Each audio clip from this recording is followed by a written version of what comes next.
इतना सारा खून? खूनी आत्मा। सर खूनी आत्मा नहीं, नरभक्षी जीव। सर उन मुजरिमों ने उस नरभक्षी जीव को यहीं छुपा रखा है और अपने गुनाहों को अंजाम दे रहे हैं। ये चाकू, ये हड्डियां, ये खून, सर मुझे पूरा यकीन है वो नरभक्षी जीव यहीं पे है सर, यहीं पे। मगर है कौन वो जिसने इस नरभक्षी जीव को पाल के रखा है? उसे जरा भी डर नहीं लगा कि अगर इस नरभक्षी जीव ने उसे ही खा लिया तो? ये क्या है? रिसोर्ट के नक्शे के हिसाब से रिसोर्ट से बाहर जाने का ये खुफिया रास्ता है। सर दरवाजा तो खुला हुआ है। हाँ,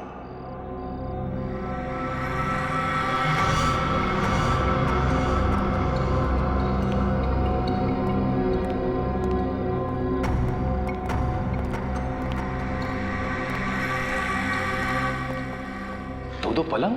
हाँ, दोनों पलंग पे चेन है उस नरभक्षी जीव को बांधने के लिए। एक जीव दो पलंग, अब ये नया क्या चक्कर है? ये कैसी आवाज है? किसी जानवर की आवाज लग रही है। सर दो पलंग, कहीं ऐसा तो नहीं यहाँ पे दो नरभक्षी जीव है? निखिल, यहाँ से खिसक लेते हैं, आगे का इन्वेस्टिगेशन दया सर के साथ ही करेंगे।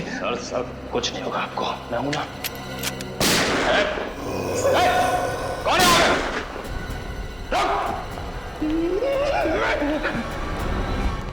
ये गेट खुला है। सर फिर तो फ्रेडी और निखिल इतनी गए होंगे। हाँ, निखिल, सही देखिए, हड्डी और ये खून। ओह नो,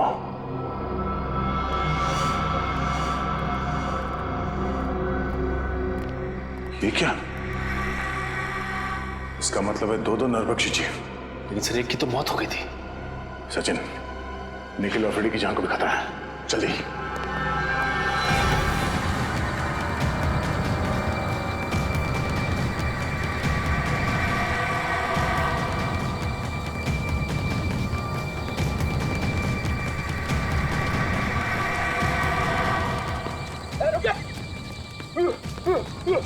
भागना मत, वरना गोली चला दूंगा।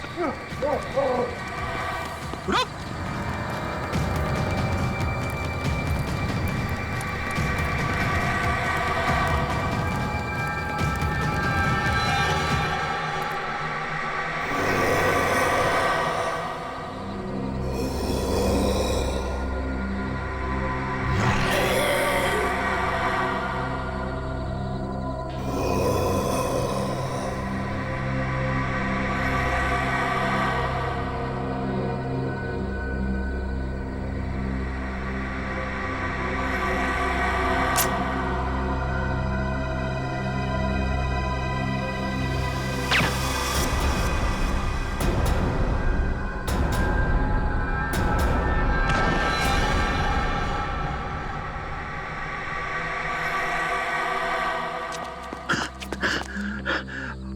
अरे वाह सर, आपने इसे मार दिया?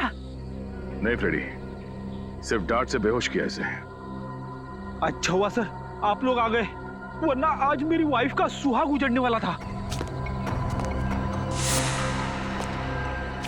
हट जाओ तुम लोग, हट जाओ वहां से। लगता है इस जीव का मालिक मैदान में निकल ही आया। इसी वक्त का तो इंतजार था हमें। हट जाओ वहां से, हट जाओ वरना गोली चला दूंगी। अरे सर, ये तो दीपिका है।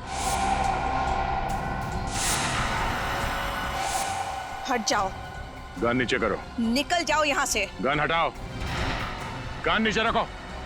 मैं कहती हूँ हट जाओ वरना गोली चला दूंगी। दीपिका, गन नीचे करो। मैंने कहा हट जाओ यहाँ से। सचिन,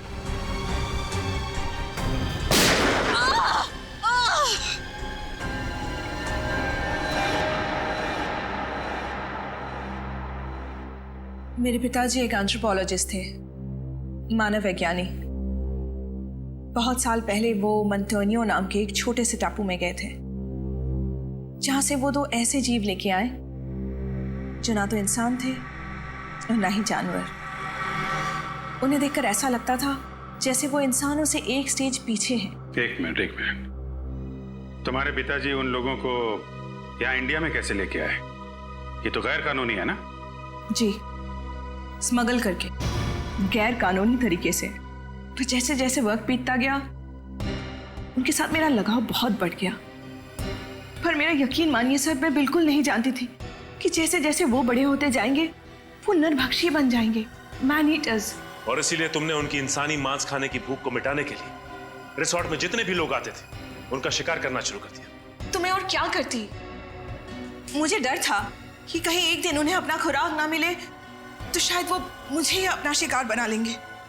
अगर इतना ही लगाव था तुम्हें इन दोनों से तो तुमने एक जीव को मार क्यों दिया? क्योंकि वो मेरे कैद से भाग गया था और उसने उन तीनों लड़कों को मार दिया। और जब इस तरह के जीव अपने मालिक का आदर और सम्मान नहीं करते हैं तो उन्हें मार ही देना चाहिए। सर, क्या मैं एक आखिरी बार उससे मिल सकती हूँ? प्लीज। वो कहाँ है? कैसा है वो? उसे हमने एंथ्रोपोलॉजी डिपार्टमेंट भेज दिया है। वो लोग तय करेंगे उसके साथ क्या करना है। लेकिन तुमने बहुत बड़ा गुनाह किया है। न जाने कितने मासूम लोगों की जान गई है तुम्हारी वजह से। तुम्हारे साथ क्या करना है ये अदालत तय करेगी, असाइलम या जेल।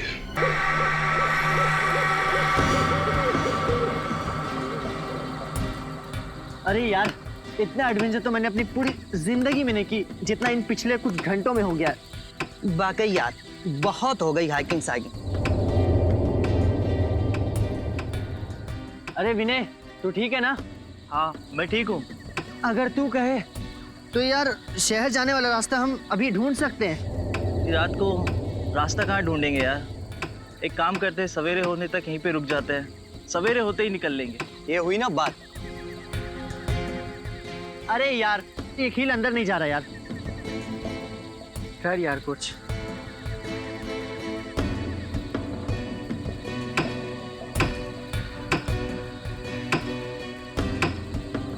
मुझे लगता है नीचे पत्थर दबा हुआ है, पहले उससे निकाल लेते।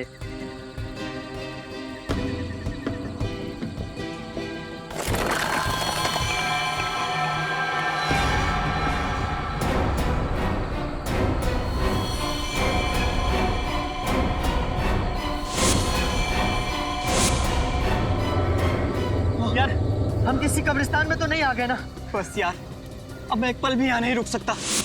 चलो अपना अपना सामान बांधते, आओ।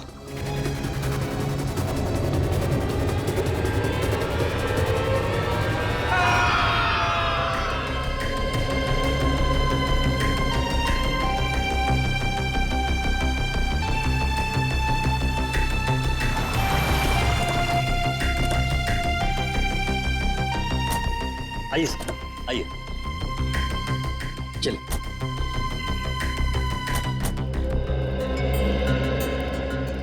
वाओ, आज मेरी जिंदगी का सबसे बड़ा दिन है।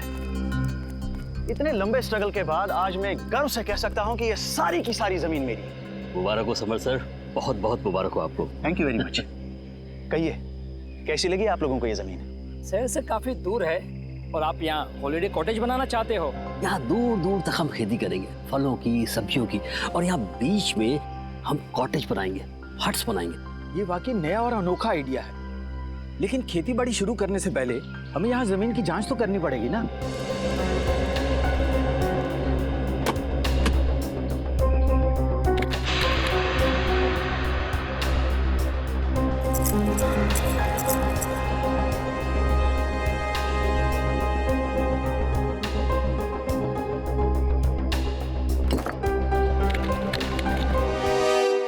तो जसवीर, तुमने अपने 3 दोस्तों को कल शाम को यहाँ पे छोड़ा था और उसके बाद से उनका पता नहीं चल रहा है। हाँ सर, उन्होंने कहा था कि सुबह 6 बजे तक वो आ जाएंगे सर। मुझे काफ़ी फिक्र हो रही है सर। वो लोग जब बहुत ज़्यादा लेट हो गए तो मैंने प्रिंसिपल साहब को इन्फॉर्म किया सर। सर, मैंने सुना है ये बहुत ही खतरनाक इलाका है। यहाँ लोग अक्सर गुम हो जाते हैं और लूटपाट भी बहुत होती है। सर, मैडम बिल्कुल सही कह रही है, इसलिए मैं ये 2 गाइड्स मार्को और दीपिका को आपके साथ भेज रहा हूँ ताकि वो उन्हें ढूंढने में ये आपकी मदद करें। मार्को और दीपिका, आप लोग तो इस इलाके से अच्छी तरीके से परिचित होंगे ना? जी हाँ, हम दोनों इस इलाके को बहुत अच्छी तरह से जानते हैं। That's great. चलिए फिर देखते हैं।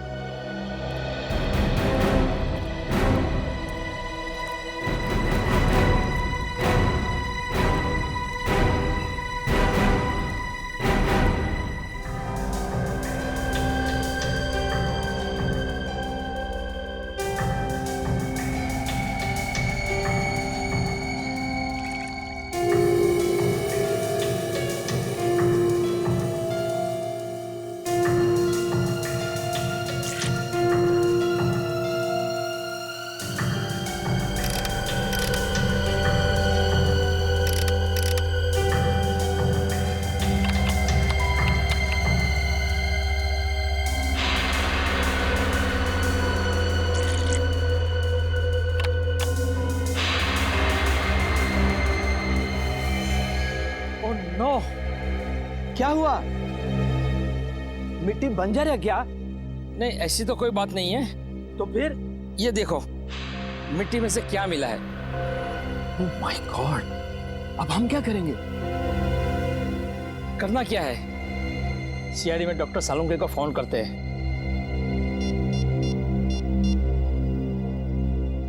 Hello, doctor Salunke?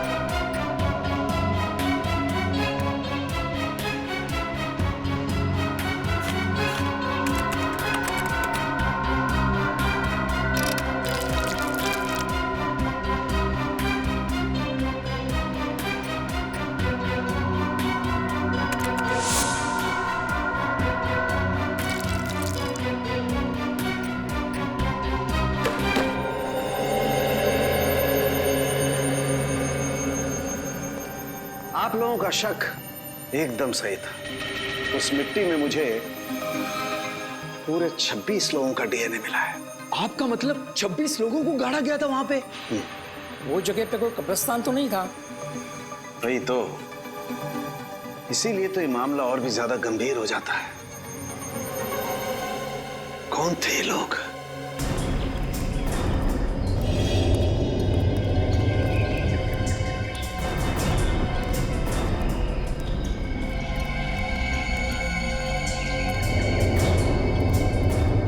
इधर बाईं तरफ और दाईं तरफ क्या है? बाईं तरफ खाई है और दाईं तरफ एक जमीन का टुकड़ा है।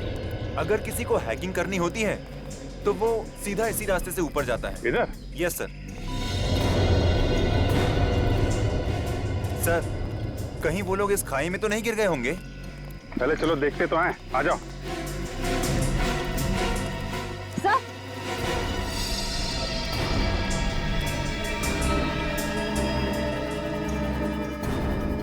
Sir ice cream.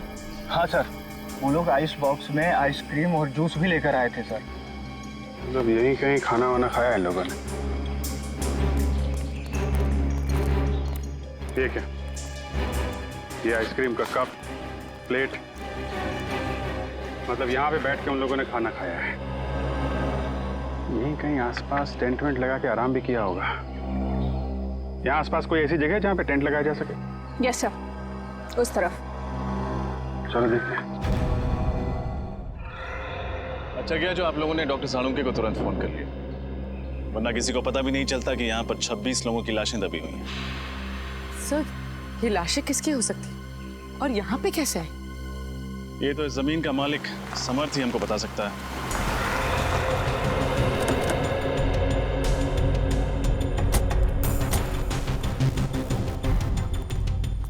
हेलो ऑफिसर, क्या हुआ?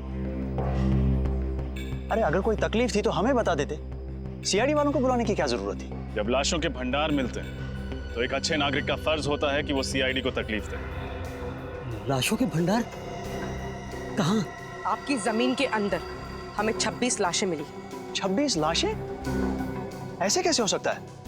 आपको जरूर कोई गलतफहमी हो गई है। कोई गलतफहमी नहीं हुई। हमें इंसानों की हड्डियां, बाल, दांत मिले हैं। अभी ना जाने क्या क्या मिलना बाकी है आपके जमीन के अंदर से।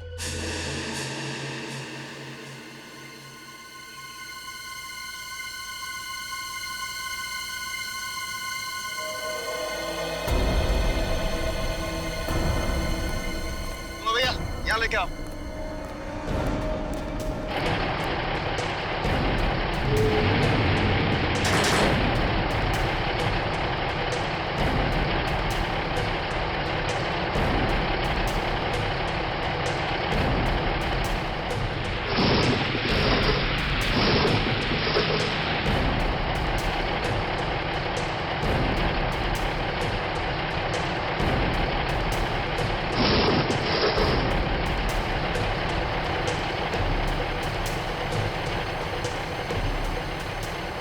मुझे तो यकीन नहीं आ रहा है कि इस जमीन के अंदर 26 लोगों की लाश है।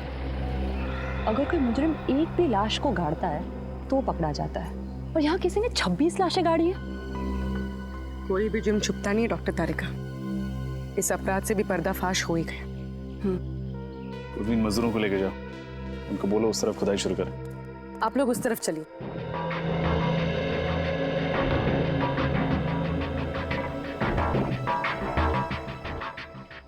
सर। हाँ बोलो। गलती से भी रिश्वत देने का ख्याल अपने दिमाग में मत लाना। सीआईडी के सामने तुम्हारी दाल गलने वाली नहीं है। वो बात नहीं सर, आप हमें गलत समझ रहे हैं। दरअसल क्या बात है? मैं इस जमीन का मालिक नहीं हूँ सर। तुम मालिक नहीं हो तो कौन है? पता नहीं सर।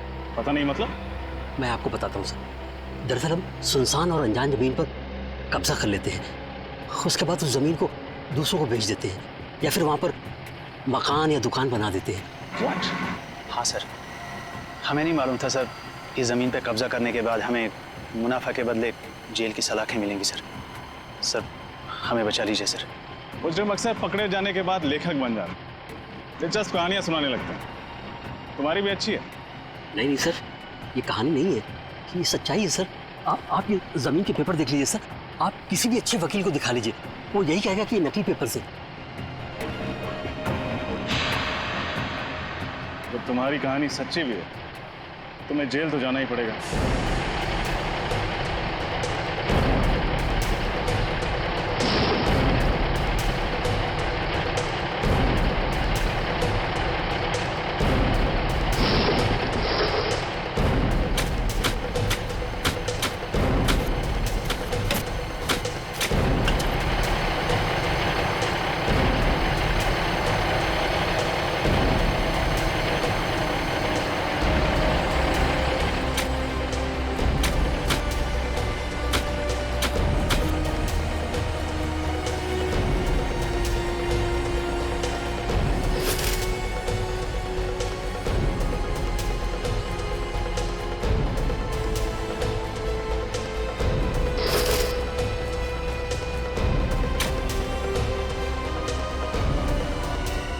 मैडम, ये देखिए मैडम। कंकाल सर।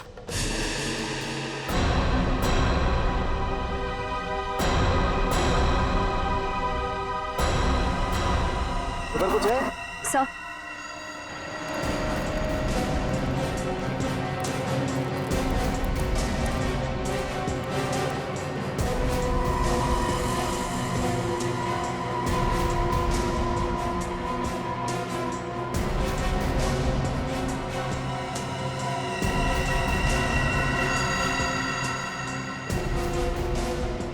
ये देखो, एक और बैग। सर शायद ये लोग यात्री होंगे, लगता है इनके सामान में कोई आईडी वगैरह हो। बिल्कुल चेक करते हैं।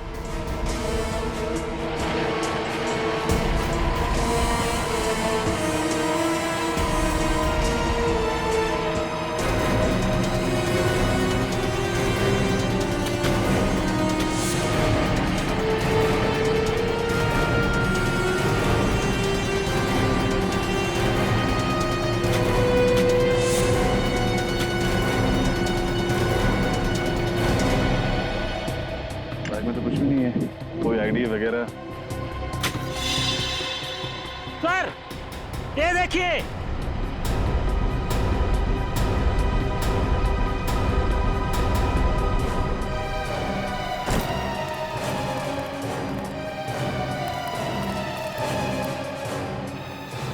सर ये देखिए नीम का पत्थर।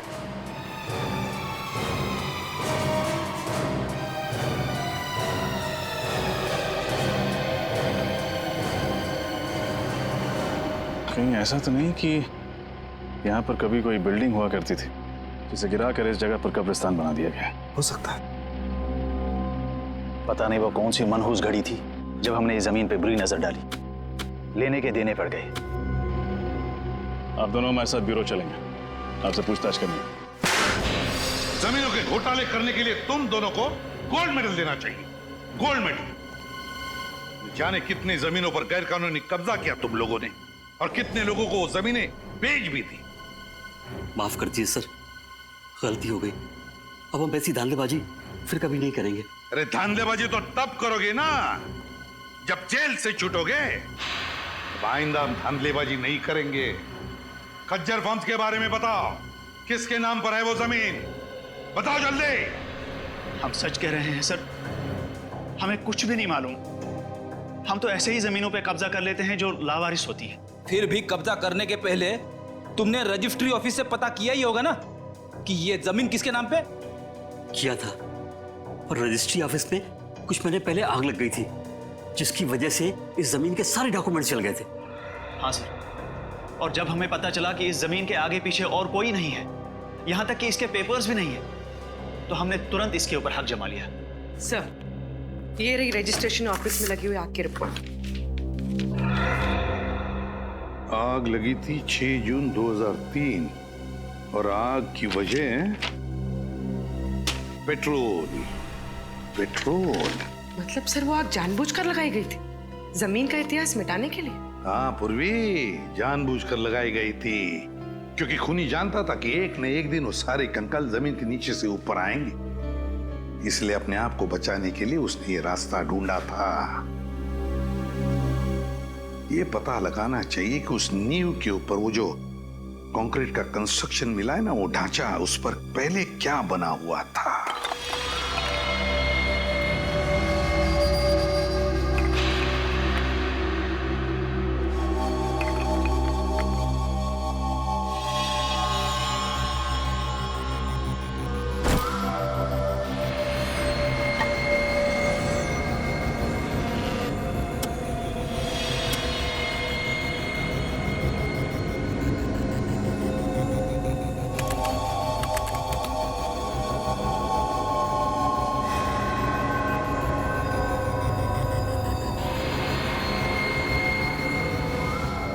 माय गॉड, क्या हुआ सर? तारिका, ये हड्डी जरा गौर से देखो। ऐसा लगता है जैसे इस हड्डी को किसी ने आरी से या 100 चेन से काटने की कोशिश की है। सर, मुझे तो ये खूनी बहुत बड़ा सरफिरा लगता है। कुछ लोगों के स्कल पे तो मुझे दांतों के निशान दिखे। ये देखिए, जैसे कि वो उनका सर ही चबाना चाहता हो। My God. सर, कहीं ये किसी जंगली जानवर का काम तो नहीं है? नहीं रोहन, ये किसी जंगली जानवर का काम नहीं हो सकता है, क्योंकि जानवर किसी को खाने के बाद उसे जमीन में गाड़ने की मेहनत नहीं करता। ये काम किसी इंसान का ही है। सर, अब बस ये पता चल जाए कि इन सब की मौत कब हुई थी, तब जाके हम उस खूनी तक पहुंच सकते हैं। चल जाएगा तारिका, ये भी पता चल जाएगा उस माइक्रोस्कोपिक रेडियोग्राफी के जरिए। Microscopic radiography? सॉरी सर, पर क्या है ये? कभी सुना नहीं इसके बारे में। रोहन, ये एक ऐसा प्रोसेस है जिसके जरिए हम ये पता लगा सकते हैं कि इंसान की मौत कब हुई है। और ये देखो, जिस इंसान की ये हड्डी है, उसकी मौत 7 से 10 साल पहले हुई है, यानी 2003 से 2006 के बीच में इस इंसान की मौत हुई है।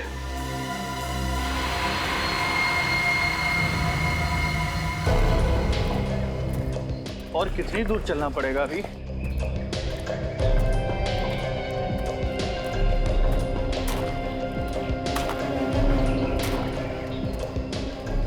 क्या बच रहा है? सर, मैंने किसी के चलने की आवाज सुनी।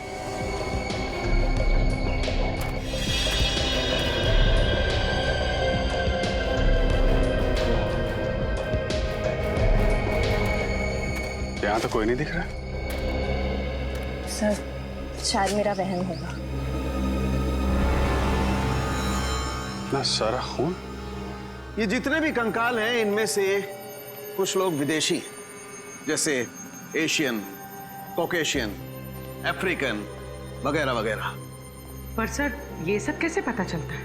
पूर्वी, इंसान की खोपड़ी सब कुछ बता देती है। उसके सर की बनावट, उसकी जबड़े की हड्डी, उसकी नाक की हड्डी की स्थिति, इस सब से उसके रूट्स के बारे में पता चल जाता है। खूनी तक पहुंचने के लिए हमारा ये जानना बहुत जरूरी है कि ये सब कौन है, इनकी पहचान क्या है। आरव का तो अभी तक पता नहीं चल पाया, लेकिन ये दोनों जरूर स्पोर्ट्समैन रहे हों, रनर या कोई एथलीट। अच्छा, इनके पैरों की हड्डियों की बनावट हम आम लोगों से अलग है क्या सर? हाँ, इनके पैरों की हड्डियां आम लोगों के पैरों की हड्डियों से ज्यादा मजबूत है, जैसी एक एथलीट की होती है। सर? हाँ।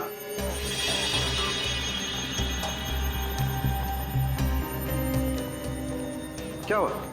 सर, इस लड़की के सामान में से ये मुझे कुछ बीज मिले हैं।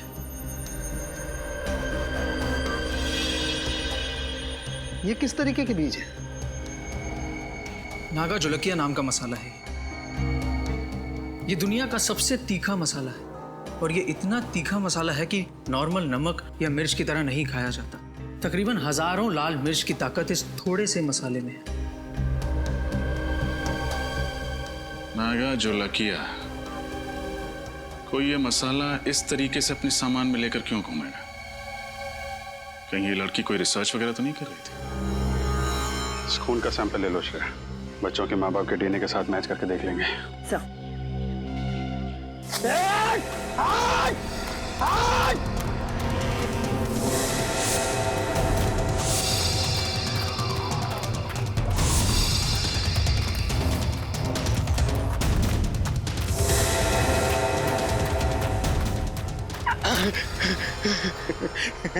बहुत देर कर दी मेहरबान आते आते।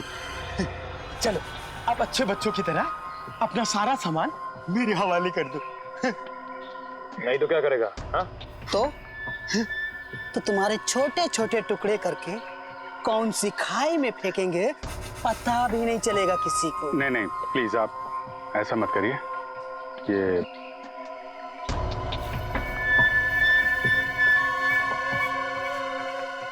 सीढ़ी सीढ़ी और सामान चाहिए आप लोगों को?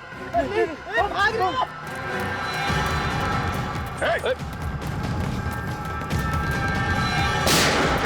भागोगे तो गोली लग जाएगी, भागो मत।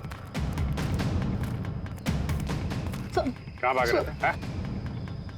हमें माफ कर दो साहब, हम दोनों तो छोटे मोटे लुटेरे हैं साहब। मासूम लोगों को लूटते हो, बाद में उनको मार के फेंक देते हो। नहीं साहब, हम लुटेरे हैं, खूनी नहीं है साहब। हम लोगों ने किसी को नहीं मारा साहब। अच्छा, फिर ये 3 लड़के कहाँ हैं? क्या किया तुम लोगों ने इनके साथ? कुछ भी नहीं किया, उल्टा उन लोगों ने हम लोगों को मारा। तो उस पेड़ पे वो खून तुम्हारा है? वो खून तो इस वाले लड़के का साहब। मारपीट के दौरान थोड़ी सी चोट लगी थी साहब। किस तरफ गए वो लड़के? जेल की तरफ। जेल की तरफ? चलो दिखाओ।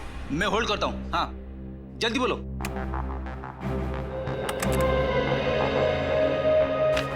जी हाँ, मैं 2003 की बात कर रही हूँ, आज से 10 साल पहले की। मसाले का नाम है नागा झोलकिया, और जितने भी ऐसे खेत हैं जहाँ नागा झोलकिया नाम का मसाला उगता है, वहाँ उस लड़की की फोटो भेज दीजिए। और हाँ, एग्रीकल्चर इंस्टीट्यूट्स में भी।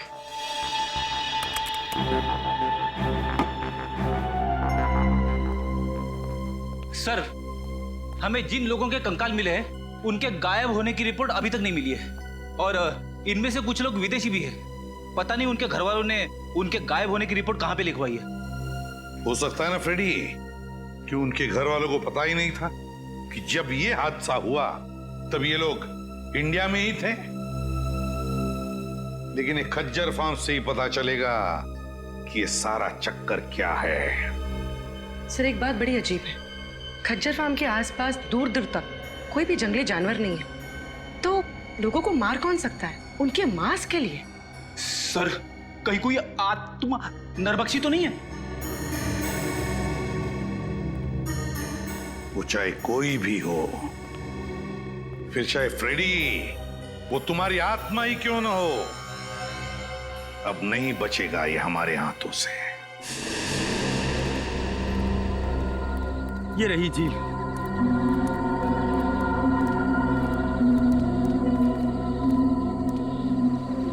निखिल, श्रेया, झील के आसपास का एरिया अच्छी तरीके से चेक करो, देखो कुछ मिलता है क्या। सर, साहब, हम लोग जा सकते हैं? तुम लोग जाओगे, लेकिन सीधे जेल जाओगे। हाँ। खड़े रहो।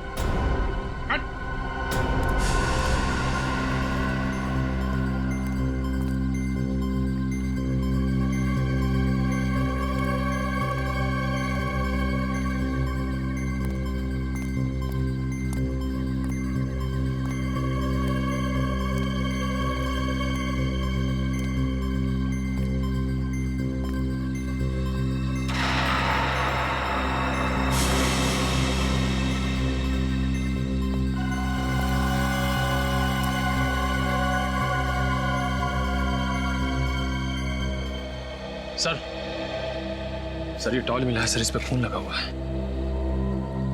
जरूर ये किसी घायल लड़के का ही होगा। काफी गहरी चोट लगी है उसे। इतनी जख्मी हालत में रात कहीं ना कहीं टेंट में गुजारी होगी। वो क्या बता रही थी आप, वो टेंट वाली जगह कितनी दूर है यहाँ से? बस यही पास में है। चलिए दिखाइए जरा। चल चल। यही वो जगह है। सर ये टेंट तो मेरे दोस्तों की है सर। ये एक मिनट, ये रुकिए आप लोग।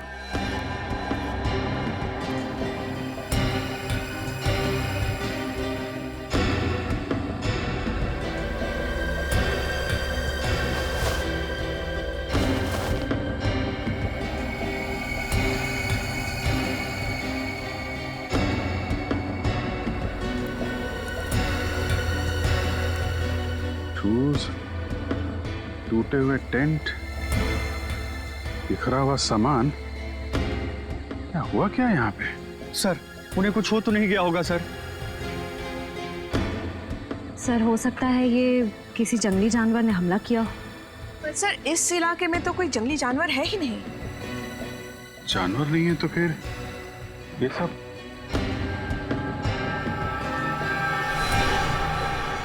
ये क्या?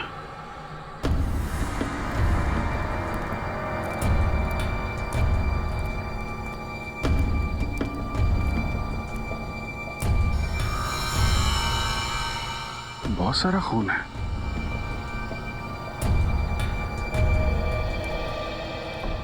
अगर इसमें तुम लोगों का जरा भी हाथ हुआ ना, तो तुम लोगों का वो अंजाम होगा कि तुम लोग सोच भी नहीं सकते।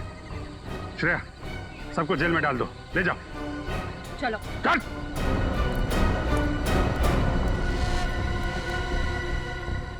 यहां से आगे घसीटने के निशान भी दिख रहे हैं। देखते हैं ये निशान कहां लेके जाते हैं।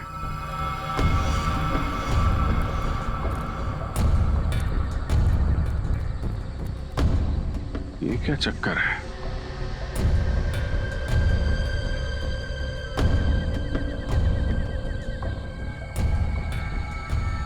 एक मिनट आप लोग यहीं पे रुकिए। सर मिट्टी काफी ढीली लग रही है, ऐसा लग रहा है हाल फिलहाल में खुदाई हुई है। मामला गड़बड़ लग रहा है।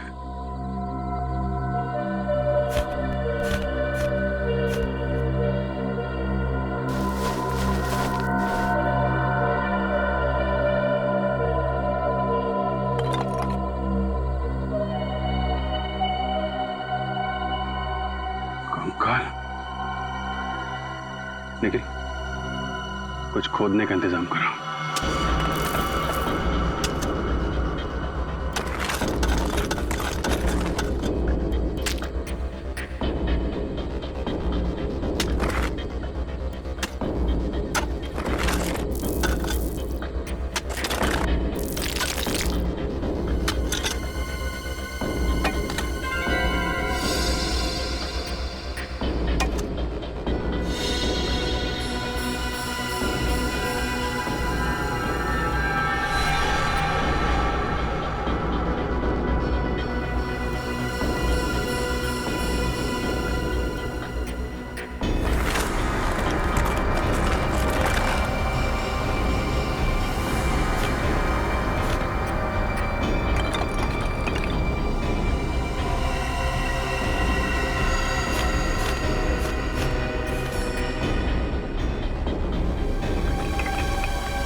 ये क्या चक्कर है? 1 2 3 4। ये जसवीर तो कह रहा था कि उसके 3 दोस्त गायब हैं। चौथा कहां से आ गया? हाँ सर, हमें 3 की तलाश थी और यहाँ चौथा भी आ गया। जसवीर, तुम्हारे तीनों दोस्तों के साथ में कोई और आदमी भी था क्या? नहीं सर। सर, ये कंकाल क्या मेरे दोस्तों के हैं सर? बहुत जल्द पता चल जाएगा।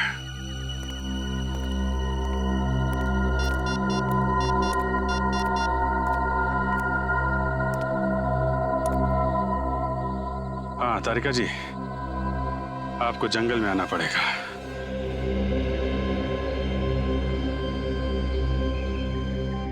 अभिजीत, इन सभी की मौत को ज्यादा दिन नहीं हुए, लेकिन ये वाला कंकाल बाकी 3 कंकालों से कुछ अलग कहानी बता रहा है। ये बात तो है डॉक्टर तारिका, ये कंकाल इन तीनों कंकाल से अलग तो है। इन सब की जो खोपड़ियों का साइज है वो लगभग आम इंसान जैसा है, लेकिन इसकी खोपड़ी का साइज इतना बड़ा। ये एक आम इंसान की तरह नहीं लग रहा है। डॉक्टर तारिका, इनकी मौत कैसे हुई होगी? श्रेया,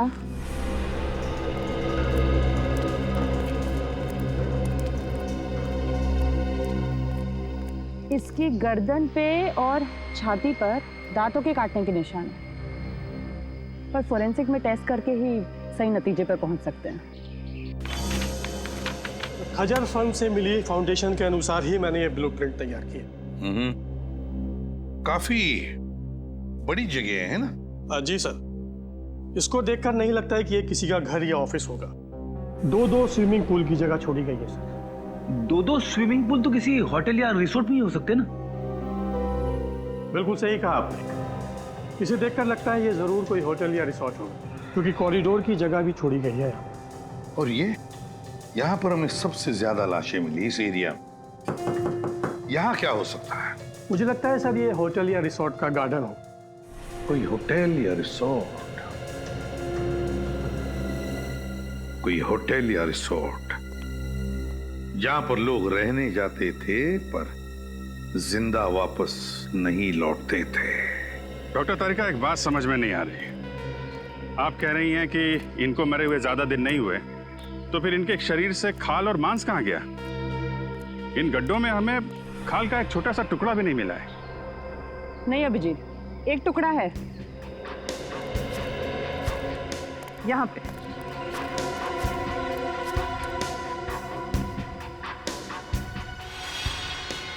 ये देखो, मांस का टुकड़ा है। जी हाँ सर, मैं पहचानता हूँ इन्हें। ये दलजीत है और ये मयंक, दोनों नेशनल लेवल के रनर्स थे। दोनों नेशनल लेवल के रनर्स? पर हुआ क्या? गायब कैसे हो गए ये? सर 10 साल पहले अप्रैल 2003 में मुंबई में एक इंटरसिटी टूर्नामेंट हुआ था। ये दोनों उसी में भाग लेने आए थे। टूर्नामेंट खत्म होने के बाद हम लोग तो उज्जैन वापस चले गए, लेकिन ये दोनों माथेरान घूमने जाना चाहते थे। फिर? सर इन लोगों ने रिक्वेस्ट की थी कि ये 2-3 दिन में वापस आ जाएंगे, लेकिन इनकी कोई खबर नहीं आई। इस लड़की को तो आप जानते ही हैं ना? हाँ सर, ये रिया है। ये पंचगिनी गई थी हाइब्रिड प्लांट के रिसर्च के लिए।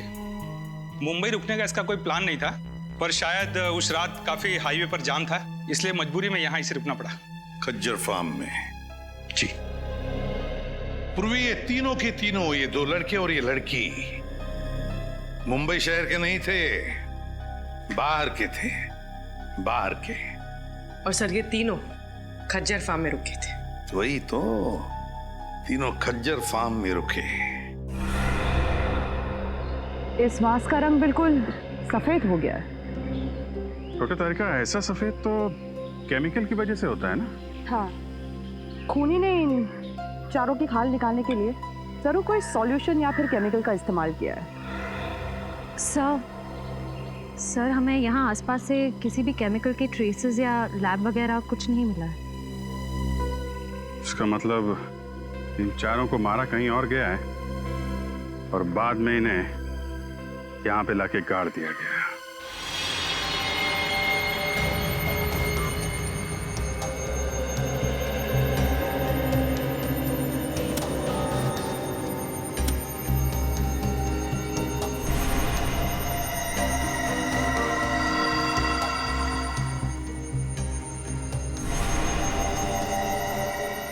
अब तक तो आप लोग इंसानों की लाश, इंसानों के कंकाल लाया करते थे, लेकिन इस बार आपने सारी हदें पार कर दी।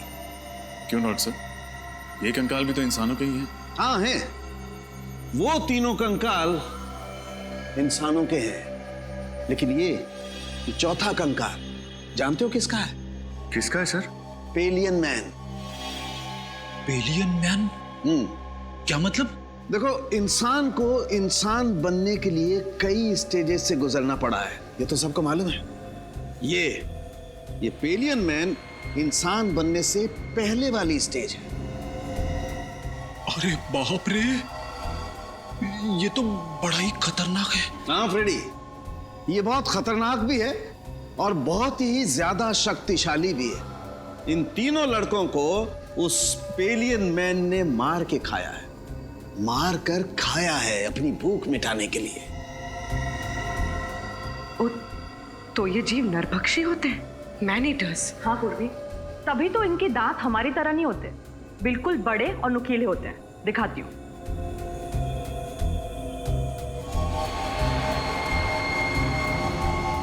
ये देखो, और इस तरह से घुसते हैं।